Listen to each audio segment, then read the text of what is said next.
Hey guys, welcome to Cricket Fanatics Magazine, and this is your podcast show, your Fanatics Call In, where you guys get an opportunity to call into the show, give your opinions on cricket, sit back, relax, and just enjoy our conversations. We don't always only talk about cricket on this particular show. Sometimes we also venture into other sectors, such as movies, such as series, and maybe sometimes even some football, if there's some banter between rival fans. So that's what we do, laid back show where you get an opportunity to join in. The call-in link is in the description. You can go ahead and click on it if you want to call into the show and give your opinion.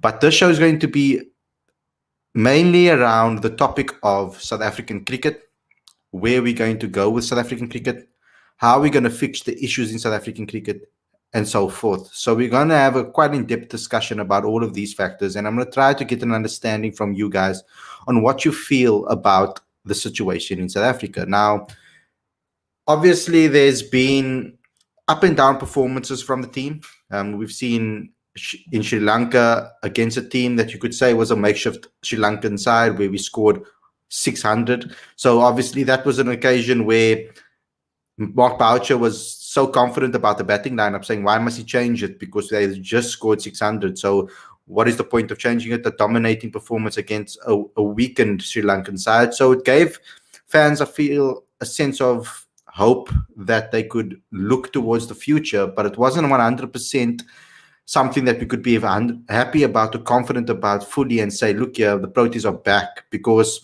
it's going to take time for this team to obviously grow. Then obviously we went over to Pakistan.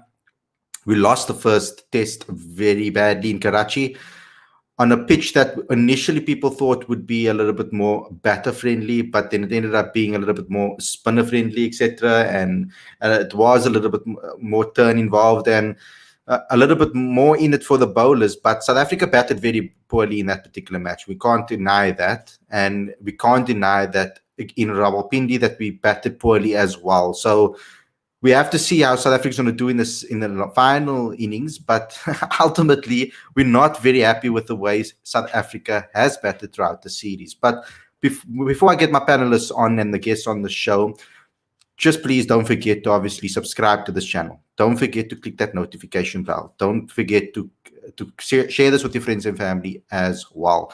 We're going to get some callers in. As I said, the link is in the description. I'm going to open the super chat as well because these shows tend to get quite heavy. So the super chat will be open for you guys to get your comments heard. First and foremost, let's bring on my first guest on the show while we're waiting for people to come on. That is Simon Lewis. And Simon, welcome to the show. Really great to see you again. I've seen you being quite active on Twitter, but first and foremost, how are you?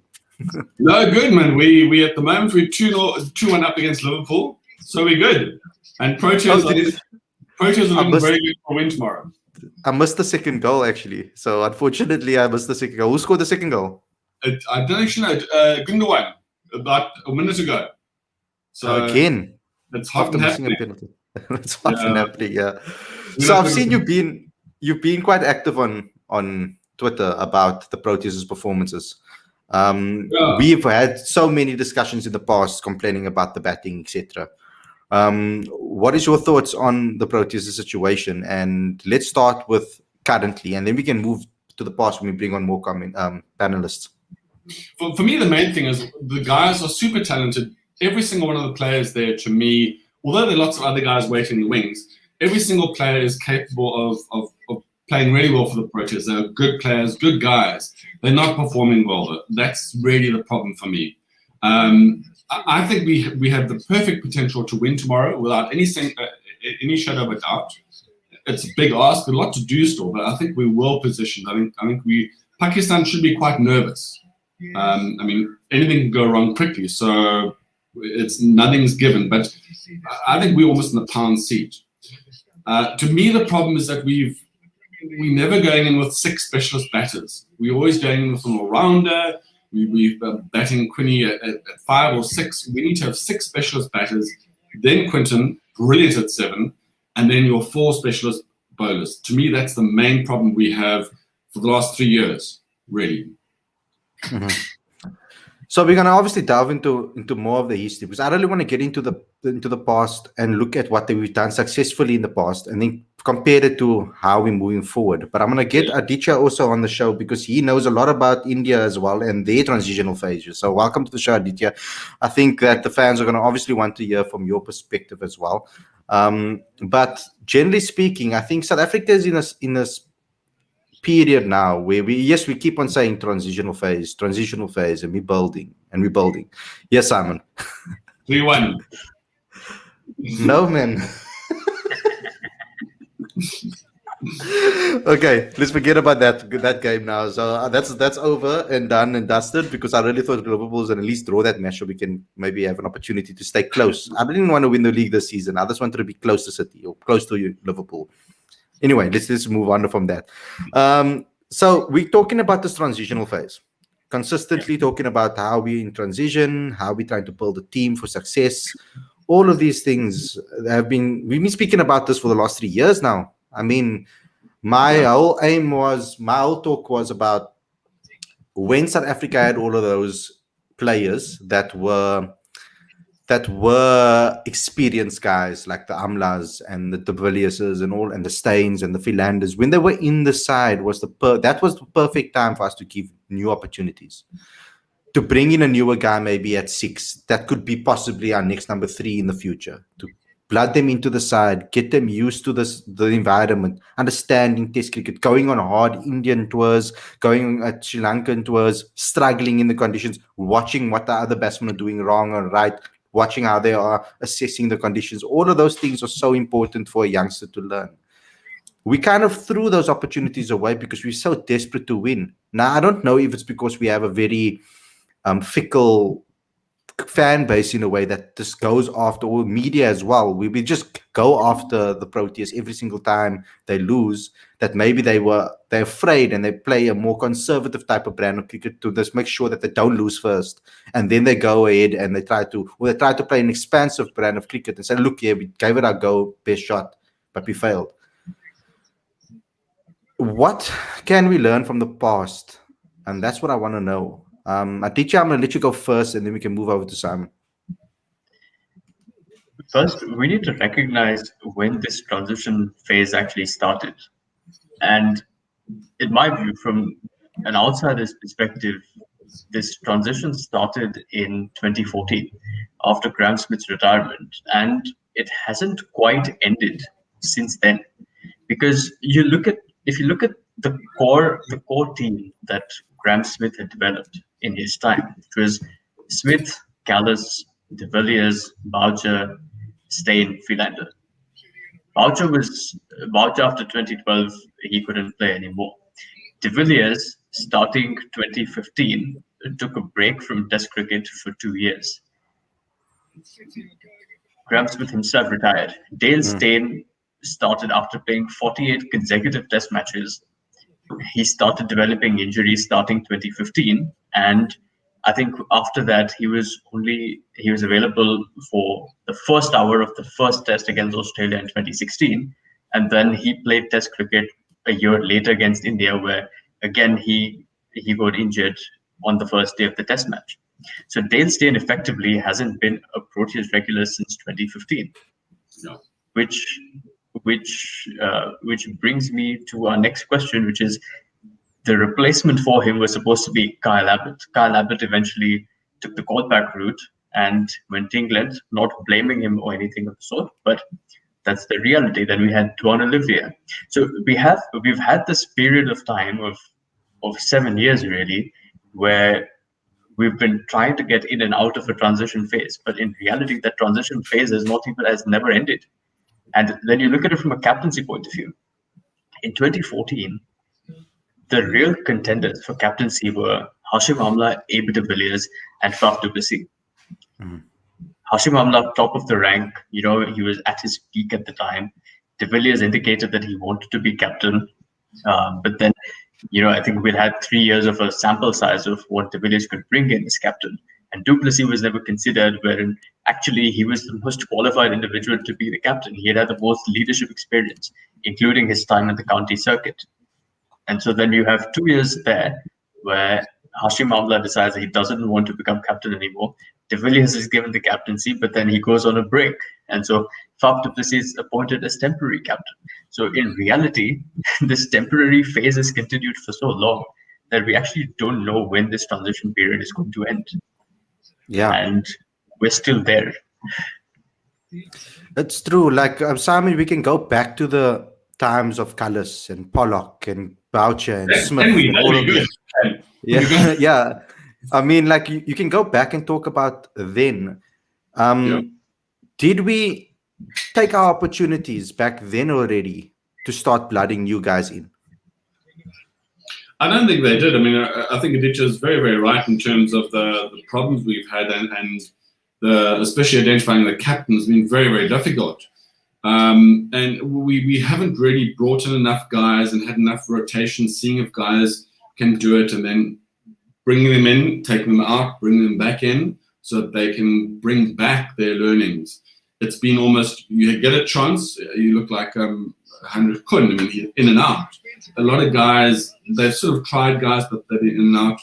So we haven't had enough continuity, I think. I don't think we've done enough planning in any way. I think the thinking's been all wrong in terms of just hoping that we'll take this guy and he'll come in and he'll work. And then if he doesn't work, then we discard him. And that's very demoralizing for players. So I don't think there's been a good policy or strategy in terms of blooding and bringing players through at all. Not at all, no. You're mute.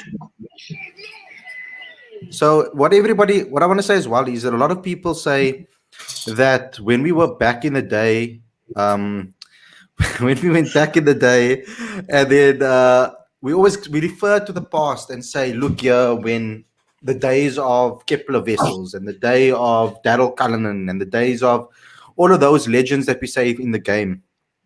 And the excuse is, but we never had quotas then. And that's the reason why they performed well then. Some people say this, they raised these points. Was those teams as successful as a lot of people say? Or was it almost, how can I say, was it sugar-coated a bit on how good South Africa really was back then, Simon?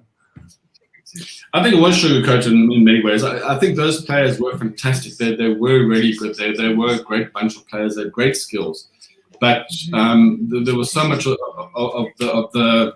our whole talent pool that was just ignored and not involved that was sort of really sad and just would have taken back from us. I mean, I think the guys were good. They were really, really good. They had some flaws, so they didn't, only really in Graham Smith's time did we become really number one and were we really that great.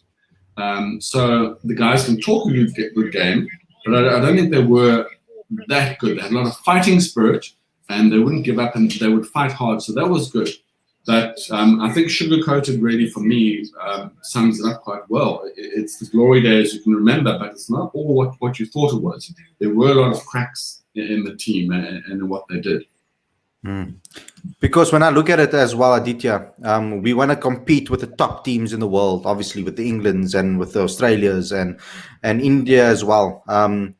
When we look at the talent pool of the amount of players that are playing cricket in South Africa, for South Africa, for a large part of their history, we were picking out of a very small talent pool because it was for whites only, basically, cricket for a long period of time. So the small talent pool was very concentrated. So we picked a lot of we didn't have a lot of players that played cricket in that time as much as what we have today. By opening up the quota system, by giving more players an opportunity, I feel like that has opened the talent pool to a lot more people, to 20, 30, 40,000 people playing cricket rather than just 12,000 or whatever the case may be. Whereas in India, you're competing with guys that in the hundreds of thousands that are playing cricket. In England, you play 60,000, 70,000 of people are playing cricket. And then in Australia, it might be smaller, but cricket is for those small group of people that are actually playing cricket in Australia.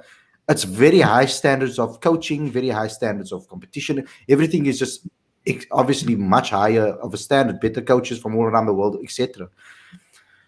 For South Africa to get there, how important is the quota system? Aditya, I want to ask you that because you as an outsider and as an Indian fan and Protea fan, you'll be able to relate to a lot of other Indian fans that maybe say, no, the quota system is bad, that we shouldn't have it. First off, I'll tell you a stat about the talk about talent pools. Apparently, the talent pool in Australia is the equivalent of the Greater Mumbai area. So that's uh, that's an indication of how good the Australians are at nurturing that talent. Uh, but speaking of the quota system, look, I'm a student of history, and so I understand and um, I respect the entire motive behind transformation, and I think it's perfectly legitimate. What South Africa need to do perhaps are two things. One is they need to communicate transformation better, because I I think globally there is a resistance to what it stands for, and I don't think people understand it and understand it very well. So I think Cricket South Africa just needs to do a better job of explaining that to people, because once you do that, then people will come on board with it. Secondly, a lot of the talent that South Africa has comes from its school system. So somewhere that school system needs to be a bit more inclusive, because here we're talking more about socioeconomic barriers, where the most expensive elite schools are producing the significant majority of the talent in the country. But a significant majority of the people in the country can't afford to go to those schools. And therefore, how do you organize a structure whereby those people have access to cricket? So that's something that people need to think about in uh, in the offices of Cricket South Africa. But that to me are the two major challenges for South Africa. And then beyond that, it's I guess there's certain things that I touched upon in the article I've written for the magazine. But then there are questions of access and how improving access, getting more people to watch cricket, to follow cricket, is more important than really focusing on the technicalities of the game, or perhaps even the quality of the structure, because that will come with sustained public interest. Okay. Okay, so we got a caller waiting in the ranks over here, Mr. Washwani. He always calls in. So you guys, I'm going to give you guys about a minute to this to give your point and say what you think is needed in South African cricket. I'm going to give you your time to speak and your time to shine uninterrupted, and then the panel will discuss those points afterwards. So I'm going to introduce Ashwani. Welcome to the show again, brother. Make your points, have your say. What do you think needs to happen in South African cricket to fix it or to improve it? First of all, namaste to all of you guys. I think he will have enjoyed Phil Foden's performance. Yeah, I want to say about I am a huge fan of South African cricket from around 20 years. My main worry is that many people take quota system as a negative way, because we have to understand what is quota system. Quota system is basically for those guys who are underprivileged and who don't get chance in past years. I think if South Africa use quota system well, I think they can put up a very talented side. I listened 3 4 years ago. I listened from Ian Chappell. Ian Chappell says that if South Africa uses their demographics well, I want to give you example that if because most of the batsmen, mostly the whites are good batsmen, blacks are mainly of good athletic build, and Asians are a little bit clever, so they can become good spinners. If these three mixed well, they can pose a very good side. I think first of all, South Africa has to set up what is quota system really is. If they improve this quota system, they can really put up the good side. And also they need to you can say that develop club cricket more. I think club cricket is the base of all the cricket in India. I can give you the example of my state, Punjab. I think in Punjab there is lot of school cricket, college cricket, and club cricket is played. And there is from club cricket there is a huge talent coming up to the upper ranks. From there we can select their Ranji team, and same to other Indian states as well. I think South Africa need to develop their club cricket well, so they can put up a good team. Thanks a lot, my brother, for coming on the show. Thanks a lot, Ashwani. That was excellent points. We're going to talk about it in depth, and I'll see you again in the next show. Let's start talking about that, because he spoke about the quota system and he spoke the importance about getting that balance. Let's start with that, because we started speaking about that, Simon, as well. I want to talk to you about the possibility of, there's no discussion. I don't think there's any debate between us three on the screen over here that the quota system needs to be in place. I think what the debate will be is where to implement it, because at what stage of cricket, because he spoke about club cricket there as well, and at what stage do we have to enforce it? Because I think that at an international stage, if we want to compete with the best, we need to pick up best players. But then at the same time, you need to give some sort of heroes to the next generation of players that never got opportunities before to look up to. Like when you see the rugby system and the rugby team with Siya Kolisi, he was a beacon of hope for a lot of Black African players in the country, because someone from a poor background that didn't have money to go to a good school or whatever the case may be can look up to Siya and say, wow, he's done it, so I can too. We don't have a lot of those examples in cricket in general, but now we've got Lungi Ngidi and we've got someone like Temba Bavuma to look up to and say, look, yeah, they've done it, so can I. And it's a balance between that and when to enforce it. Now, my point over here is I think that it will be more effective if we enforce it at school level and we enforce it at franchise level, because that's going to give people the opportunity to obviously come through, or provincial level. Now, luckily, South Africa is in a situation, I think, with the 15-team format that they're going to do, or the whatever team format they're going to do, to have to split it up and now have more teams available to play competitive cricket. And I think by doing that, you're going to open up more spots for more players and have more players be competitive against each other. I'm going to start with Simon.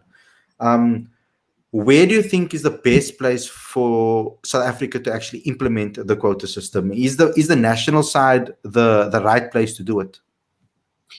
It's such a difficult question. I mean, there's so many different answers. The national side is important because then you give guys the motivation, as you said, the role model. Then again, there are so many players of color or players of white players who have role models who are a different color to them. So that it doesn't always hold true, because a lot of the people at the grassroots they don't see color, they just see heroes. To me, of national level is very, very important, but the problem is that when guys, if they come into the national level, if they've been slightly helped, slightly pushed, but if they maybe don't have enough ability, then there's always going to be a bit of a gap where people are going to be saying, oh, he's not good enough.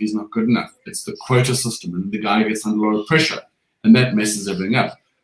Club cricket is so important. The caller is right. Club cricket, I think, is dying in South Africa because people just give up. They can't be bothered. It's very expensive. I would love to play cricket. It's actually too expensive for someone in publishing to play cricket. It's a very expensive sport. So, the problem is that we have to then look at schools cricket.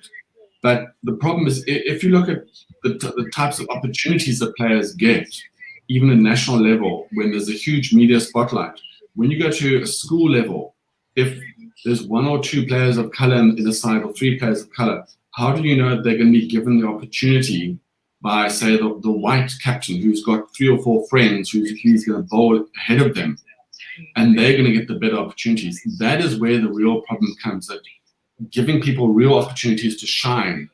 And if there's bias, whether it's religious, social, sexual, cultural, whatever, if there's bias against players, their development is going to be hindered.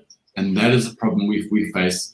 The focus should probably be at schools. That's going to then mean like a 10-year trajectory to get anywhere. But that would be the best place to be. But I think there has to be a huge focus on the national team.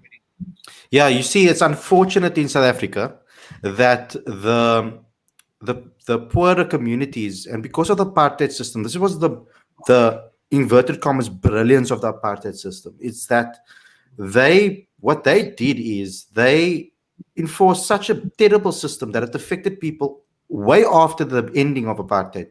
And what happened is that majority of the people that were not white were affected by it way after.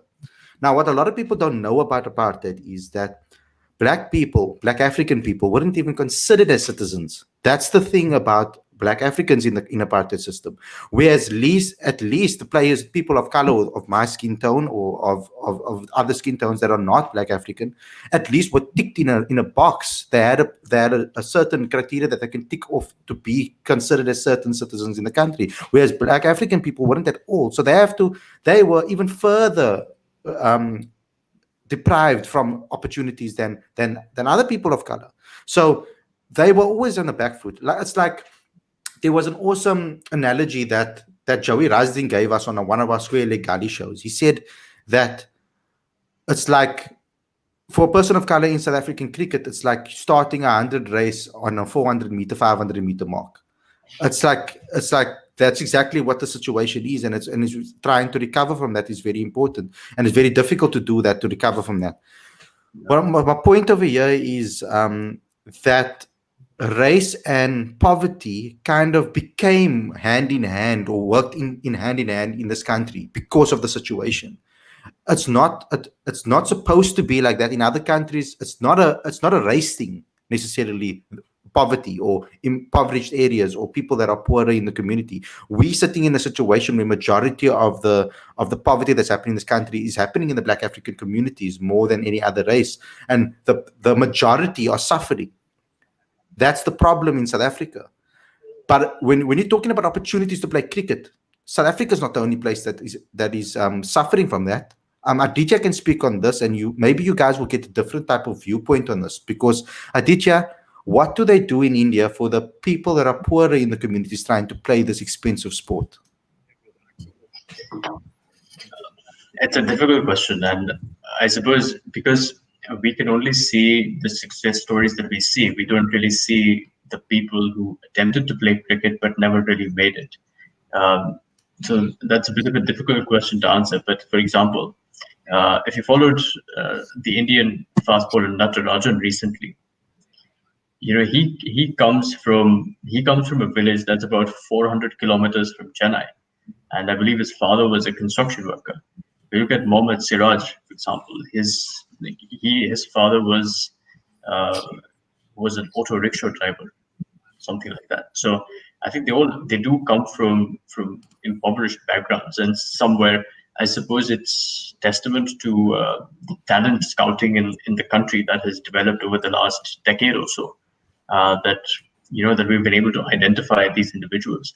And somewhere along the lines, I feel like we've been helped by the IPL, because in addition to an India focus on identifying players from what are referred to as tier 2 towns and cities, the IPL scouting community is pretty large as well, and therefore they've been able to find some of these individuals to play for the IPL teams and then subsequently India. But I suppose it's still a work in progress. So I know there's we talk about quotas, etc., and for example, in football, quotas is not only about a race necessarily, not always. It's about giving people opportunities from certain areas. So like in football, for example, in the Premier League, there's a quota system. There's a certain amount of English players from England that have to be selected in the side to give promotion to more English players. That's an opportunity that's also called quotas. But I think let's move on. I think we've explained the quota system quite in depth over here. Let's talk about South Africa's batting woes. Let's talk about the situation that we are finding ourselves in. Simon, I'm going to start with you. I see, because why I want to start with you is because you've been so vocal about it with so many people. So you've spoken about, I've been very active on Twitter. You've commented on people's statuses, giving them sort of advances and advice about where we need to go. The situation currently in South Africa, with the South African team, is we're having a lot of batting collapses. Now, we've been suffering this for a very long time. People are making it seem like it's only happened now. It's been happening for quite some time now. Can you maybe give us some insights into what you think should happen to improve that or change that? Is it a coaching thing, or is it just maybe giving newer guys opportunity? Where is it going wrong for South Africa currently? I think there's an element of new guys getting a chance. I think if you look at Zubair Hamza, he came in, he looked very good. Then he had a real struggle. He was deservedly dropped, I think, because he was struggling. But he was struggling because the openers weren't producing, and he was getting in too early, being exposed to the new ball. He's gone. He's not coming back now. It seems like he's forgotten. So that's a sort of a rotation thing we need. Peter Milan, I thought he did brilliantly. He should be coming back soon, but now it's Sorrel Erdivier, who I think is great. But suddenly Peter came in, he did his thing, and now he's gone. We have this odd rotation thing that doesn't really engender confidence in the guys playing at franchise level, and doesn't sort of reward guys for their ability. To me, there are two main things. One, we're playing 5 specialist batters, plus Quinton, and then 5 bowlers, which generally, I've been looking through test records for years and years. That almost never happens. India, that happens a lot. There are a lot of spinners, but they've got a lot of bowlers who bat well, and there's some really good batters. In a side where the batting is struggling, you do not select 5 specialist batters. You can't. That's why we're losing over 4 days the whole time. We don't have enough batters. We've got too many bowlers. Our bowling is brilliant, but we're selecting just 5 batters again and again and again. We also have a problem, I think, with strike rate. Everyone on Twitter is so vocal about guys batting faster, batting quicker, speeding it up. And, Aiden showed, to me, I haven't been impressed by Aiden at all in the last 3 years, except for almost his last 2 innings. Most of his innings have been a strike rate of 70, 65, 61. All of his half centuries have been above a strike rate of, I think, 57. Sure. His innings at Karachi, he got 74 to strike 33, and he looked brilliant. He was setting us up for a great win. He was very unlucky, got a good ball, and he got out. And today now, he's looking brilliant. His strike rate of 45, yet he hit 2 or 3 sixes. I think it's not like he's just batting like Pujari. He's batting well, but he's batting cautiously. To me, most of the time he's been too aggressive. He's just going out and hitting. Dean Elgar is the whole time hitting away from his body, getting out. Our guys, they seem like they're so caught up in batting fast, and because of that, they're getting themselves out. And we're not batting for 4 or 5 tests. That to me is the problem. There's a mindset in the team about batting fast and dominating the bowlers. And Joe Root showed. Joe Root at one point I think he has scored 12 runs with 57 balls recently, today, or the last 2 days. He ended up with 200, whatever he got off at a strike rate of 57. That's the way you bat. You start slowly, and then you board up. If you're lucky and you get a few bad balls, then hit them for 12. I'm not saying block the whole time, but we seem to not know about building in innings. And that to me is the crucial thing. Everyone wants to just run, push. That's why the guys are getting run out. They're so worried about pushing the strike rate, getting every single. The old rule is you don't make runs in the pavilion. And we're making that mistake. We're losing in 4 days the whole time. That's our problem, in my mind. Mm-hmm. That's very true. Aditya, building a strike rate. I just want to go before we continue going, and I hope Rav is watching. But doesn't Simon remind you of the sensei in Cobra Kai? Every single time I watch Cobra Kai, I think of you, Simon. I don't know why. Because of superior knowledge. He's incredible. I love that show. It's an amazing show. Look here, we've got Emily waiting in the back end as well. I really wanted to bring her on because she plays cricket as well, and she has a very good knowledge of obviously women's cricket and youth cricket as well, now that she's been very much involved with going to Cubs weeks, etc. So I'm going to bring her on the show. So long. Hi, Emily. You in the corner over there.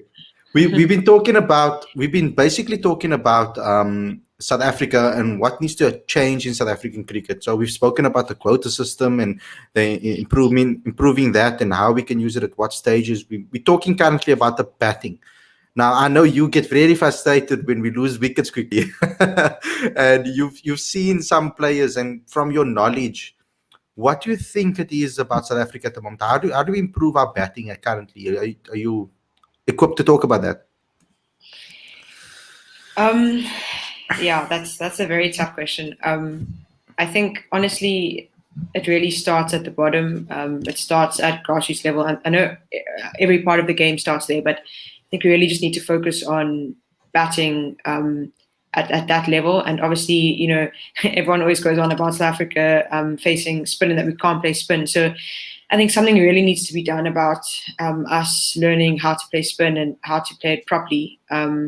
Because when we go into the subcontinent, that's the one thing we struggle with the most. So I think we really just need to focus on that, because I think that's our weakness at this point in time. And once we're more comfortable to play against spin, I think we'll be able to put a lot more runs on the board more consistently. Yeah. So that's an excellent point that we can move on to, because I wrote a tweet today, and it's a thing that I've been speaking about in theory for a long time. Now, I don't know how to actually implement it exactly, but I was just thinking that South Africa, what people don't realize maybe about countries and about certain cities, like me and Aditya had this in-depth discussion before about Indian conditions, because people assume that every single pitch and every single city is going to turn like a turning wicket and be dusty and have it's gonna be a subcontinent. Every subcontinent pitch is gonna be a spinning wicket. That is not necessarily the case. There's so many cities in India. It's such a big country that there's going to be situations where some areas are a little bit more spinner friendly. Some conditions may be a little bit more hot. It's hotter and it's not as humid and it's more dry. South Africa is the same. We've got certain areas that are a little bit more spinner friendly. We've got some places that are really dry and the pitches are hard. Then we've got grass wickets and we're swinging around and it's moving around. So what I want to speak about over here is potentially, like Durban and PE seems to get a lot of turn, those regions, because it's very humid, close to the sea, etc. It's quite humid in those particular cities. I'm not talking about the major big stadiums like Kingsmead and St. George's. I'm not talking about those particular stadiums. I don't think we should change those because they're big stadiums. But there must be a smaller stadium or arena where we can turn those into spinning tracks. Maybe get groundsmen to produce spinning tracks so that it can become like almost like a spinning high performance academy in a way where players can go to and learn about spin and learn how to combat those things. So I have another caller in the show over here waiting. Lobobalo, is your connection good or is it acting up again? Or you're right? Can you hear us?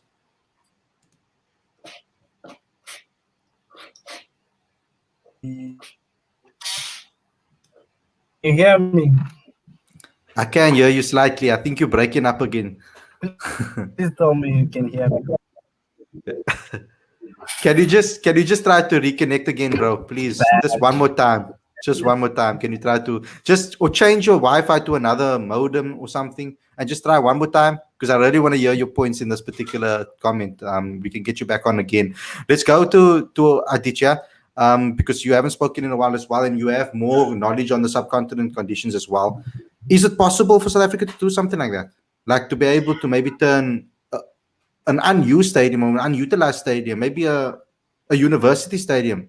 Well, that would be a good idea because then your students will be playing on that pitch.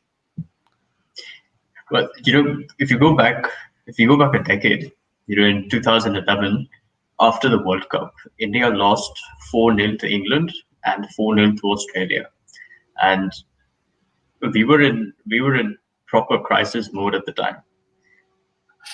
And about a year after that, Sachin Tendulkar had made the suggestion, because after that, the knee-jerk reaction was to have hard swinging grass pitches for our domestic games, so that batsmen and bowlers would be equipped to bowl and bat well on those wickets. But Sachin Tendulkar made a genius suggestion. He said that let every domestic 4-day game be played on two wickets, within one stadium, but on 2 wickets, where the first half, where each team bats once on 1 wicket, and then the second time on the other wicket, so that you get your experience on a spinning wicket, you also get your experience on a fast swinging wicket. And that, to me, I don't believe it was implemented the way he had suggested, but the idea has merit.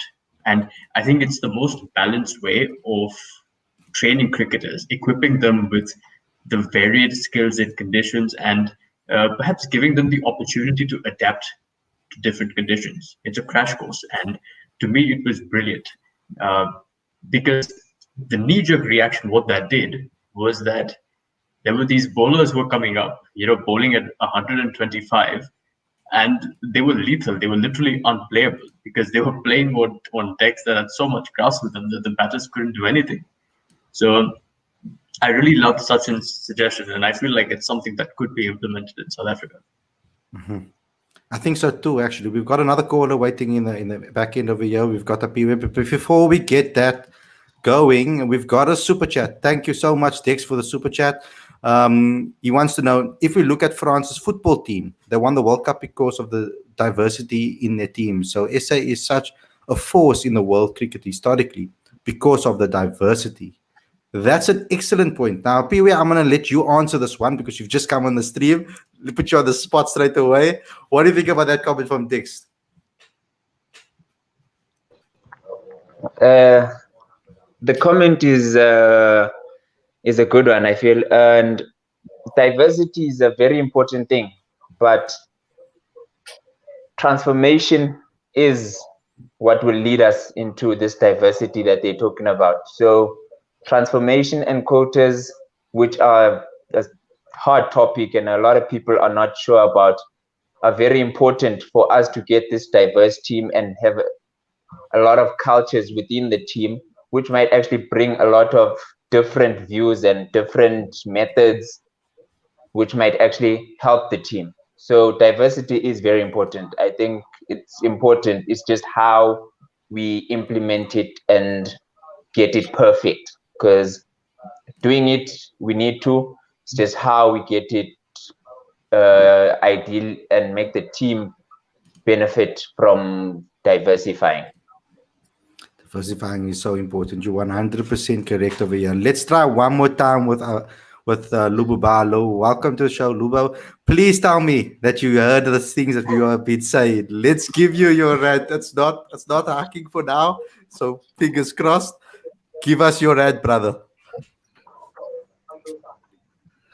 About diversity. Diversity is okay. When it comes to transformation, I think a lot of people know how I feel. It's very important. It's non-negotiable. But I think for the last couple of years, we've had quotas, obviously, and most of the people don't like them. If we're being honest, they're not the best possible way of applying transformation. But I always ask the question: if not quotas, then what? They're not the best way of trying to transform the sport. But if we can look at how since we've had quotas in the years, they've been working. And if we say we want to go away with quotas, then how do we plan to transform cricket? A lot of people come with this generic. They'll tell you that we need to start at grassroots level. And then my question is always, okay, fine, you're starting at grassroots level, but what about the guys who are already playing at the highest level of the game? Forget about them. We don't have to transform cricket in the highest level of the game. Let's focus on grassroots level. My opinion is that you can transform across levels, but it will always have to be differently. Grassroots level will be transformed differently. Professional cricket will be transformed differently. The national team will also be transformed differently. I think we've taken a stance in that transformation is being forced, obviously, because there's certain people in certain corners that are trying to resist the change. And one thing about change, when you try to resist change becomes slow. It takes too much time to happen. But once you let it and allow it to happen, it's so smoothly that in the next couple of days we'd be speaking something different. We probably wouldn't even have quotas in the next couple of years because they transform. And then you get people who say cricket is going to transform naturally. And my question was in fact the exclusion of players of colors. Was it natural? Because if it was natural, we can say no. Let's sit back. Players of color, it's going to happen. But one thing I say if we were saying we're keeping quotas, I'd like to see them become a bit more flexible. We need quotas that are going to allow for teams to be able to maintain certain combinations. Because sometimes you look at teams sometimes and you see that maybe the coach found himself in a corner here. Let's say a player of color or black African player got injured in the last minute and they don't have a replacement that offers the same thing as that player in the side. So it means if you lose a black African batsman who got injured maybe at practice, you must replace them with a bowler, meaning you need to drop maybe a white batsman to try and sort out things. So as much as I'm for transformation, and for now I do support quotas because I don't see anything better, but I would like to see them being a bit more flexible. They need to allow for injuries. They need to allow for loss of form and things like that. They should be about numbers to bring in the point of performances as well. Excellent points over there. Now we've got another super chat. Thank you for the super chat, Dirshan Gobind. I'm going to ask Simon Lewis this question because I think that maybe you can give us maybe a coaching setup or coaching staff that you would that you think is right for South Africa. If the current guys are right, then by all means you can explain why. But who do you think should be the coaching staff in South African cricket at the moment? I think it's a debate that has been going on for a while. There was obviously a lot of debate when Boucher was selected as the coach. Yeah, it's a very difficult thing. I mean, I think in terms of coaching, I think my friend Lou is one of the secrets to South Africa's future success is having coaches who really know the game and who love the game and who really going to help at grassroots level with real passion and understanding for the game. I think that's so important. That's where our sport's going to really take off. That's going to take 5, 10, 15 years to really have an impact. I think the guys now, it's so difficult to know because a lot of the players, I think there have been a lot of good coaches, but, Jacques Callis was our batting coach against England and we lost 3-1. And the one we won was a match that England were all sick. So, you have to say, are the coaches making a difference? Are the players listening to the coaches? Who exactly they should be is very difficult to know. I mean, I would say we should have a more representative coaching base because that's important for the country. But, if the players don't listen to the coaches, if they do their own thing, how does it help? To me, that's the real problem. Are the guys listening to the coaches? Did they listen to Dale Benkenstein when he was the batting coach? And they were terrible in Sri Lanka. Did they listen to him? Did they listen to Jacques Callis in England? I mean, against England. Jacques now the coach of England, and England doing brilliantly against India. Everyone's saying he's doing fantastically, but he's just joined them. So it's so difficult to know about coaches. I think it's important to have a representative split in terms of our demographics with the coaches. We should make an effort to have that as a growing, learning thing. But it's difficult to know who the best coaches are. And possibly, I'd say, almost not the best players. Like Neil McKenzie is probably the better batting coach than Jacques Callis. I'm not saying it from any basis of fact of how Jacques coaches, but just as a general idea, don't always go for the best player. Go for the person who actually knows who might be the best coach. And how they work that out, I don't know. That's the people in charge to work out. But you don't have to be the best player to be the best coach. That's important. Yeah, that's very important. Luba, how tough is it for you to be a coach when you're facing circumstances of young kids that don't really have a lot and they want to play this game? Just give some stories about what it's like to be a coach in South African cricket, especially at the grassroots level.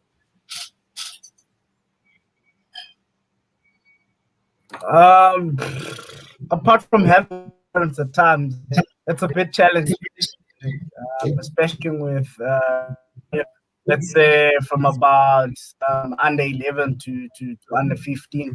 Sometimes you do come across players where you can see natural ability is not there, talent's not there, but as a coach, you can't go to a kid and say, you'll never be a cricketer. Mine is to try and make them believe.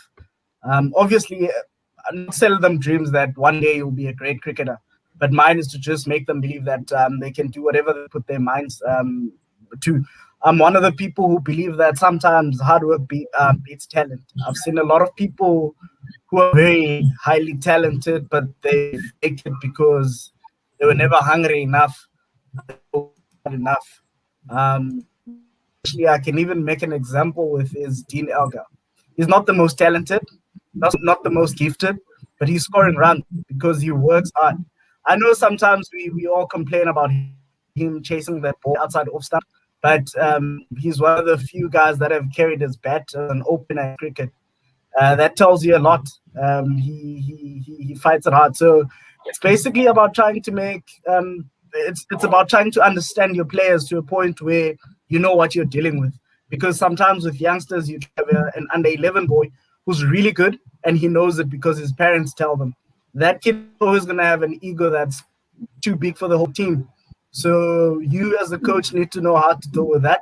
Sometimes you're going to have a kid who's really good, but they don't believe that they're good for whatever reason.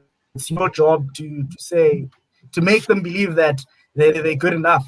I think for me, one of the toughest things as a coach I've experienced is trying to get kids to believe in you as a coach. I don't want to really go deeper in this, but I once coached a team where parents don't believe in you as a coach. The kids will not believe in you as a coach.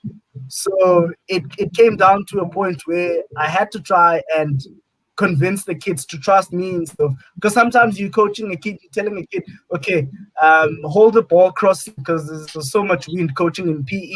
And the parent's going to say, hold him up because you want to bowl an out. But you as a coach, you understand, 11 probably doesn't even know what an outswinger is. And if he bowls it cross him, he's going to end up bowling 20 balls in 1 over. So those are just, there's a lot of challenges as a coach, but those are just a few challenges when working with the young ones. It's also knowing knowing what to say and when to say it around the hits. One last thing, there's a lot of them, I don't want to waste time, but one last thing that I always make sure that, two things that I always make sure that every team I coach knows is that cricket is a gentleman's game and we need to treat it that way. So there are certain things that a team that I coach would never do. We don't scream after winning.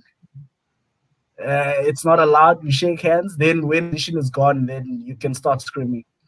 And the other thing is, I don't care who drops a catch in the match. If we lose as a team and we win as a team. So if I sit down with the players and say, why they don't tell me Emily dropped a catch. That's not what I want to hear. I want you to take responsibility. So you're going to say, coach, we dropped catches. That's why we didn't win the match. Unfortunately, Emily never drops catches. So, Emily, I'm going to ask, I'm going to tell you, so I want you to give your way in on this as well. The coaches, especially when you saw, for example, you got to see another Cubs week. You got to see you went on different days, etc. The way certain coaches approach it, etc., the talent that you saw, is South Africa on the right path with regards to getting the next generation ready? Yeah, it was Cubs week was incredible. They are definitely, I think, the future is definitely very bright. I saw I was impressed with a few batsmen. I saw some very good knocks, some bowlers with some serious gas. So yeah, I think we're on the right track. I think in terms of coaching, I just think what Lua was saying, like players just need to be nurtured and sort of they just need to be groomed for their careers. But yeah, I liked what I saw, and I think the future is bright for South African cricket. Mm-hmm. I think every single parent thinks their child is the next Jacques Kallis. So that's one of those things where you need to kind of understand that from their perspective and try to tell them that. Look here, we've got another super chat from Ravi already. Not coming on the show, but contributing with the super chat. Thank you so much for the contribution. Change is needed. However, Markram and Alga, indispensable. Similarly to Rashid van der Dussen and Faf Temba found some form. Who gets the axe then? Okay, so let's throw that to start with Aditya. Let's throw that to you first. No one. It's axing is not the solution to to building a successful team. It's about having the right players perform the right roles and nurturing that talent, having faith in them. I don't think we can question. Yeah, he's right. Ravi's right. We can't question Aiden and Elga, and we know what Rasi, Faf, Temba are capable of. It's just about ensuring that they're performing the right roles, and they will click. It's a matter of time, but I think we just need to have some belief in them. Okay, let's go to a more controversial answer. Simon Lewis, weighing on this particular question. Well, to me, I mean, to some part, I drop every single one of them because they haven't been performing. But I agree that that's not really the solution. The guys, they are talented. They just need to, from my mind, have a better mindset in terms of being willing to bat a bit longer, be willing to wait for the bad ball. The biggest thing for me of all is that we need to have 6 specialist batters. We need to stop trying to have an all-rounder. We've got this mentality. We had Jacques Callis, who was, after Gary Sobers and maybe Ian Botham, he was the god of all gods of all-rounders. We don't have Jacques Callis. So stop trying to find a Jacques Callis. If Jacques Callis comes, he comes. We need to have 6 batters, Quinton, and our 4 best bowlers. Then we've got enough batters to make runs every innings. And to me, that'll solve the problem. Then it eases the pressure on Markram, Elga, and all the rest, having that extra batter. Then that extra batters are, Reynard or KP or Sar or even Peter Malan. That's where I think the problem is. We're batting with five batters, and we're batting in a team that's struggling to make runs. It doesn't make sense. Mm-hmm. Now I'm going to throw this to Lubo as well, because Lubo, you had a difference of opinion when it comes to the way Rassie and Aiden were obviously complimented for the way they batted it in their first time around as a partnership. But in the second time around, are you a little bit more happy with the second time around? And also answer this particular question on the screen as well. I'm very happy with how they played. It was good to see. They played proper cricket, as I call it, unlike the last time. To answer the question, I think it's a hard one. Hey, but it gets me back to what I said the last time. I said I want to see where the team is going, and for me now, I feel like it's time we bring in new faces. We sort of know what guys can do. We know what they're capable of. Because remember, I said I still want us to get to a point where we have an identity, to get to a point where we say this is the brand of cricket that we want to play. Because if you look at how we've played in this test series, played 2 different brands of cricket. You look at how we batted in the first test, in the second innings. And then you look at how we batted now in the second innings of this test. That's 2 different kinds of cricket. I feel like we need to get to a point where we decide this is the type of brand of cricket that we want to play. And if the coach says these guys here are the guys that will play the brand of cricket that we want to play, that's be it. But if we say these 4 guys here, but I believe Makram is the next captain, by the way. Dean Elgar cannot be dropped. So it's between Rassie, Faf, and Temba. Are they the guys to take us forward? If the answer to that is yes, then we keep them in the team. But for me now, I'm keen to see other guys, man. I'm keen to see what KP can do. I'm keen to see who can do. Any of the 2 guys from the 3 that can be dropped, I don't mind. But I think Faf is probably going to retire after this series. I think so too. And Emily, you can weigh in on this one as well. Yeah, I think pretty much agree with Lua. But I'd love to see Reynard van Tonder come in at some stage. I think he would be a good replacement for someone maybe like Faf if he decides to retire. So yeah, I'm pretty much in agreement. I don't see Alba or Aiden Markram being dropped, because Aiden is my captain too, my future captain too. So yeah, I think I'm in agreement with you guys there. Yeah, Simon Lewis knows that I'm smiling about that particular comment. Because I mean, I love Aiden a lot as a player. He's one of my favorite players in that Proteas lineup, and I can say that now because I'm a journalist to an extent, but I'm also a fan, and this is a fan channel, so we're allowed to express our views freely and openly without getting that stigma of being, oh, you're a journalist, you have to be biased. So you have to be unbiased. I mean, I can be as biased as I want to be. So let's get into this let's end off with this particular comments. I want to get the last bit of views from each person. The main points, just a summary of what you basically said. I would like to know what should be changed in South African cricket, and let's go back to that for the guys that have this streamed on. You guys can always go to the back again and see it. But I'm going to start with Emily, and then we can go to Aditya, then Lubabalo, and then end off with Simon. What needs to change in South African cricket for us to get back to that level that we will always want us to be? Sure, that's a complex question. I'm thinking about women's cricket now because I'm always thinking about women's cricket, but a lot needs to change. I mean, of course, women's cricket in South Africa has grown immensely, but I think we should be growing more, and it always can grow more. So yeah, firstly, I think cricket needs to be seen as cricket. It should not be seen as women's cricket and male and men's cricket, and that women are then inferior to men in that sense. So, Luba, your comment, it's a gentleman's game. Yeah, but it's a women's game too. So I think cricket needs to be seen as cricket firstly. And I think the society needs to sort of acknowledge it as that. And I'd love to see them get just as excited to watch female game as they are to watch a male's game, to fill a stadium before females game like they did in Australia, you know. So I think that's something that needs to change. And then just in cricket in general, I think our batting, in a sense of being able to place spin better, like we were mentioning earlier, somehow just setting up spinning tracks or bringing in some kind of program to learn spin or to play spin better needs to change. So those are just two things that I thought of now. But yeah, I think those are two things that need to change in cricket. So I think cricket, yeah.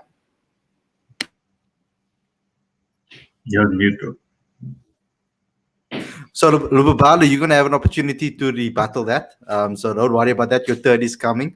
Aditya, your turn. Okay, again, it's a complicated question, and I think we can have hours and hours of discussion on it. But I think we're going to try and think of something that's entirely sort of non-cricket. So one is access. You know, I'd like to find more ways that we can get people to watch cricket so that they can then derive inspiration from it and pursue the game. So I'm thinking diverse ways of bringing cricket into the household of the average South African. Secondly, I'm thinking of, because cricket is an expensive game, as Simon mentioned, I'm thinking of how equipment can be more reasonable to the average South African, how equipment can be made more affordable. Because let's say, you know, a young kid, 8, 9, 10-year-old kid who aspires to play cricket doesn't necessarily need an entire kit straight up, but you can start with a bat and ball, and I think that's how you get into it. And then once you feel like you've developed some sort of talent, or you feel like you have some sort of interest in it, then perhaps you can go a bit further. But finding ways to make cricket equipment more affordable, I think, would go a long way in developing interest, at least at the grassroots level. Okay, Lubo, take it away. I think it depends on the level of the game that we're talking about. But first, I just want to say, Emily, just semantics. You know, I didn't mean it in that sense. But I'm also a ladies coach, by the way. So I wouldn't know how to put it. But yeah, for me, I think it depends on the level of South African cricket that we're looking at the moment. But I think the first thing that needs to happen across levels is we need to get to a point where we say this is our identity as South African cricket.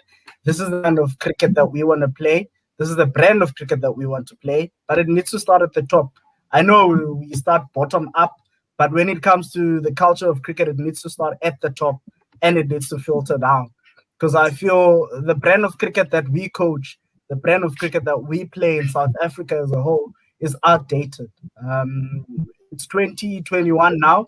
We need to be moving on with the times. That's the only way we're gonna get to a point where we are competing again with the best sides. Because I can tell you now, we're not struggling because of lack of talent. No, we have plenty of that. That's why England county cricket is doing so well. I mean, we ship players to them, so we have plenty of talent in the country. But yeah, seriously speaking, for me, I think we need to spread cricket more. We need to make the net of talent of our talent pool a bit wider. There's so many places that cricket doesn't get to.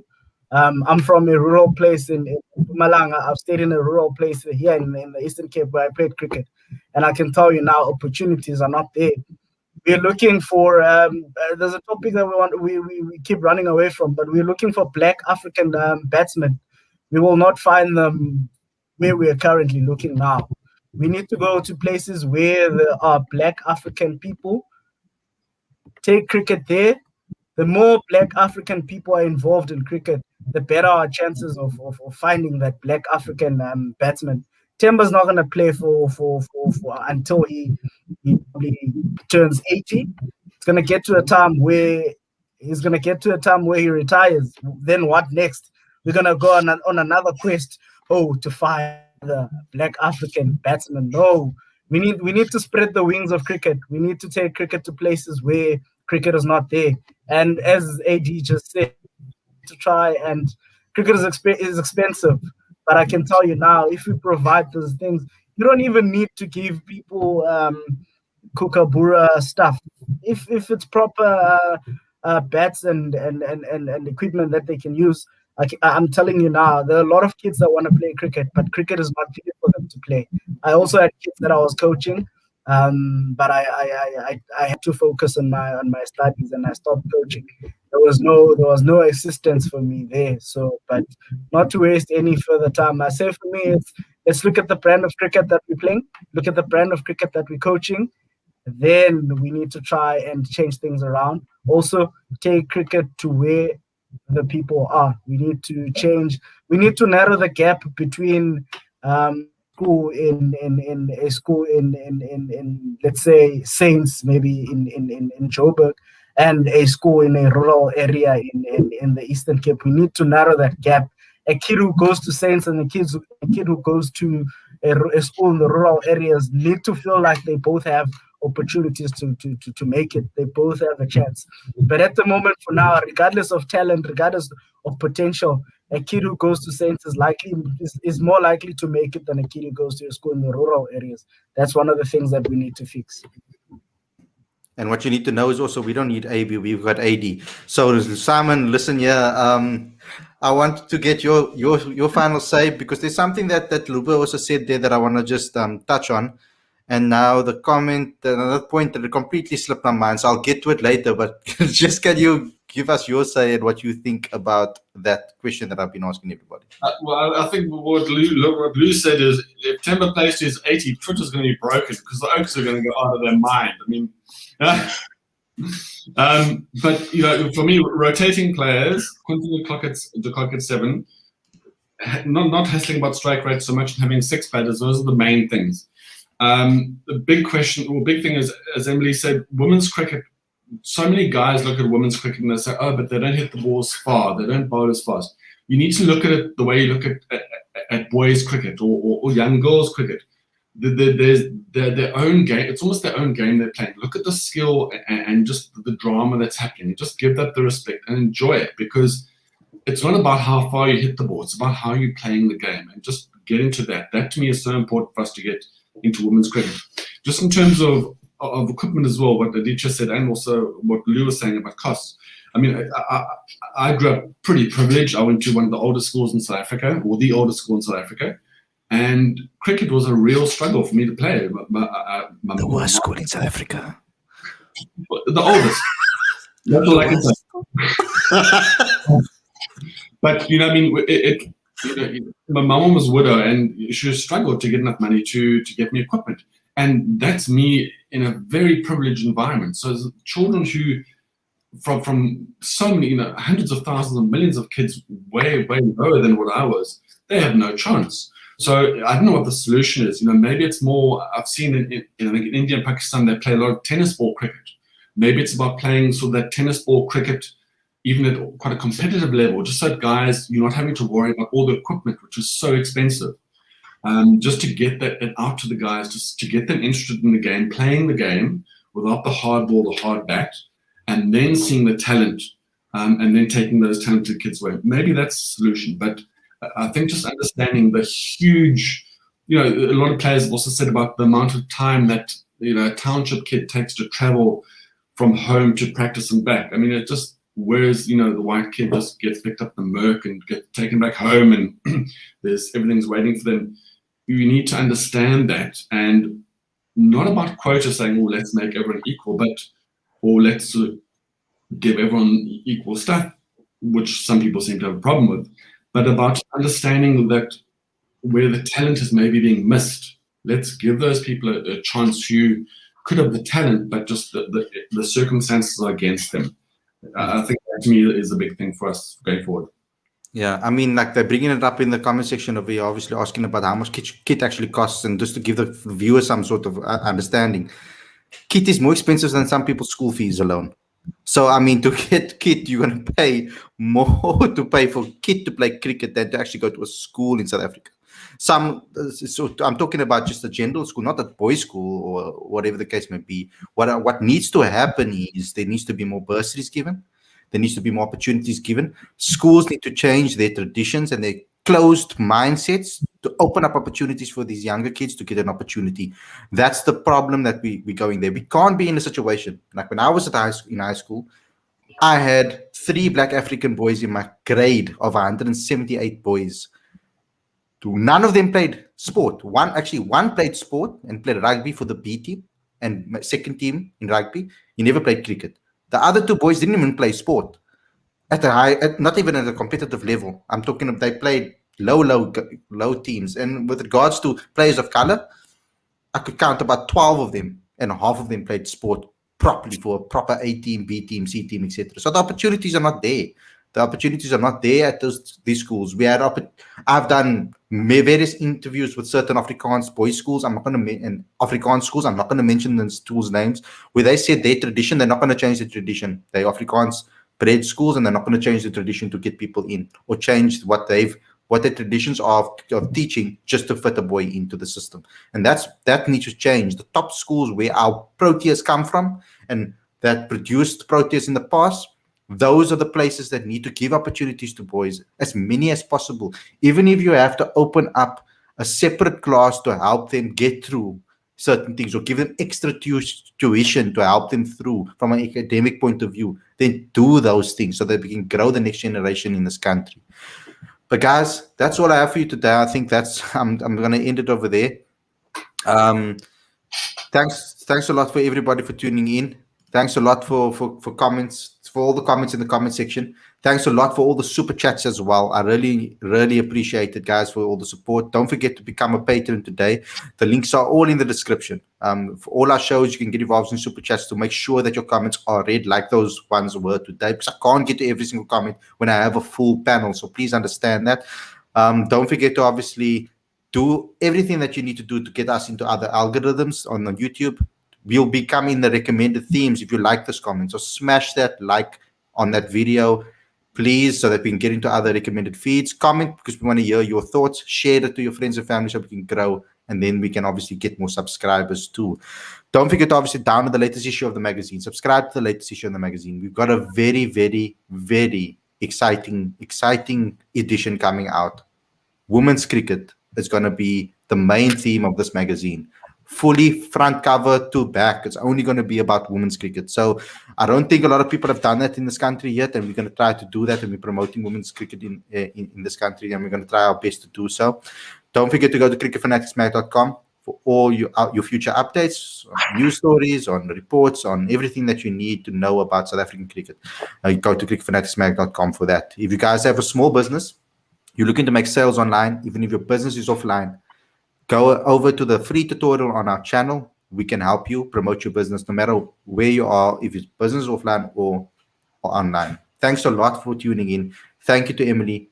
Thank you to Aditya. Thank you to Simon Lewis. Go follow him as well, please, on social media. Lubabalo as well, Cricket Scholar. Thank you for coming on the show. Thank you for the other callers that called in as well, Apiwe, and so many other callers that called in as well. We really enjoyed all your comments, and we'll see you again tomorrow with a review show of the entire test. And also, you'll see us in other shows, daily shows in the week, and again next week for another podcast. Take care, everybody. Stay safe, and we'll see you again very, very soon.